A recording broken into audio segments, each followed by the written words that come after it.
right, to get started, I'm going to go to w3schools.com and I'm going to type in to the search bar HTML DOM. Okay, DOM is Document Object Model. And let's just look at W3 Schools, JavaScript DOM.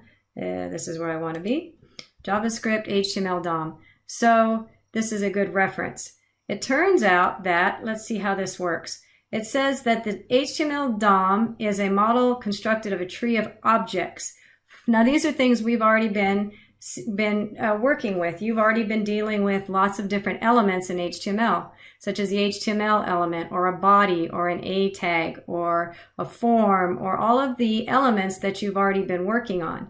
Well, now what we want to do is we're going to think of those elements as an object. Just like we saw before, an object, all of these objects, all of these elements have associated with them both properties and methods that we're going to see very shortly. And it's through this DOM, this hierarchy of objects, that we're going to be able to do these things that you see bulleted here. This will give us the ability to change HTML elements. It'll be able to change CSS stylings, remove elements, add elements, create new elements, create new events. We'll be able to do a lot of things, interact with our browser without using JavaScript, without reloading the page and sending the data to the server. So this will be a little bit more description. And here again, what is the HTML DOM? So the DOM itself is a programming interface. In other words, it's a way for us via JavaScript to utilize what we used to call elements, HTML elements. We're going to now call them objects. And we're going to see that an A tag, for example, has both properties and methods and events. In other words, things that it can respond to or that it can create so that JavaScript can manipulate it. So that seems like a lot of jargon. Let's jump in and try and figure out what that all means. All right, so let's click on our search tool and let's type in window object. Okay. And while I'm waiting for that to load, let's see, well, here we go, Windows object. That's what I'm wanting to click on here. So what I want to show you before I get into this particular page is, I'm going to spread this open a little bit. And if I'm going to show you my picture here, the DOM. So it turns out that we just got done saying that the DOM is a hierarchy of elements. In other words, some of these things we've seen before, but we haven't really looked at it in these terms yet. So the main parent element, the top of the chart, if you will, is the window object. And the window object has children, if you will, just like we've had children elements of our HTML. The window has children objects underneath it. A frame document, that one kind of sounds familiar already. We've seen it in some videos. Location and history. And it turns out that document, in fact, is the HTML that we work with. And the document also has many children elements or objects that we've been working on. Form elements should sound familiar. Anchor elements like your ahref tag.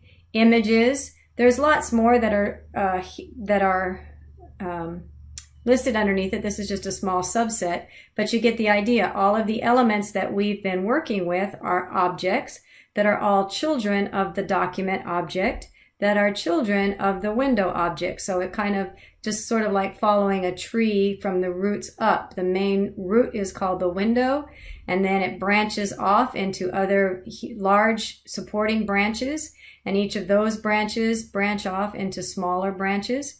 But you have to go from the root up the trunk to the main branch to get to the smaller branches, just like your file structure in your whatever operating system you're using. All right, so let's get back to this idea. So we're going to start with the window object. And you're going to see that my screen is slow. The computer's having a hard time doing all of these things. So the window has properties, just like we talked about. So all of these, so property closed retains a Boolean value indicating whether a window has been closed or not. So that's a property. It returns a single value that's describing something about the window. Some of these things, let's see, let me keep going. For example, document. Document returns the document object. So like we just talked about, going down that hierarchy from windows to document, this particular property returns the property of an object. I'll get a little bit more detailed about that in a minute. I'm just bringing to your attention that some of these window properties are returning a value, and some are returning an object or a child down the chain. Let's see, let's try to do something simple. Here's one that says inner height, returns the height of the window's content area. Let's mess with that one for a moment. So we will return a property. Let's just see it in action. So I'm going to go into my index.html that I've already created. And I'm going to write a script tag because I'm going to write some JavaScript. And script. Okay. And within this, I'm going to do well, we've already seen some examples in the intro video of document write, so I'll elaborate on that in a minute. But for now, let's do document write, and we're going to put the name of the object. And when we want to get to an object's property, in other words, we want to return this inner height value, we use the object's name, we put a period, and then we use the object's property, inner height. We've got to spell it correctly with the right case. Okay, and then I'm going to save it, and I believe that one of these pages, I have too many of these open. So if we go into the document now, and I refresh, this is this HTML page, and I refresh it, then we should see, nothing. So what did I do wrong? Oh, there it is, it's just slow, 836. So the inner height of this particular window is 836 pixels. Okay, so let's take that another step. Let's look at Windows. I'm going to close these out. Let's look at Windows methods. Sorry, too many things going on at one time. All right, so if we scroll down here a little bit further, we're going to see, painfully slow, but nonetheless, there we go. Window object methods. So these are all the things that methods that a window can do. All right, so one of the things we've already seen is that a window can alert, and we've already seen this, right? And so let's see, let's just give it a try. Displays an alert box with a message and an OK button. Let's see if that works.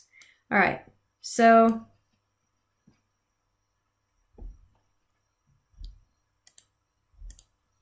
I'll comment this part and I'll say example of a window object property. And then here we'll do example of a window method.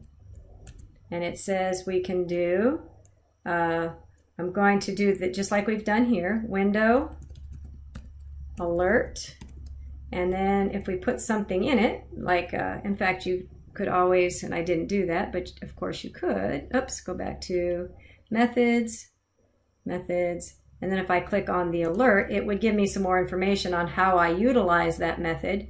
And as that's loading, we already know that I can put something in it, a string like hello world.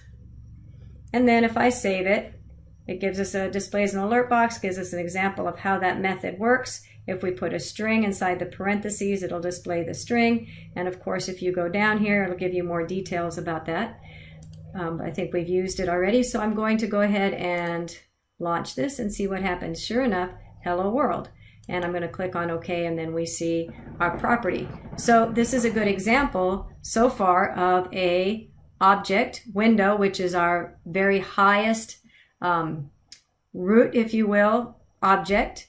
And this is an example right here of a window objects property. And here's an example of a window objects method.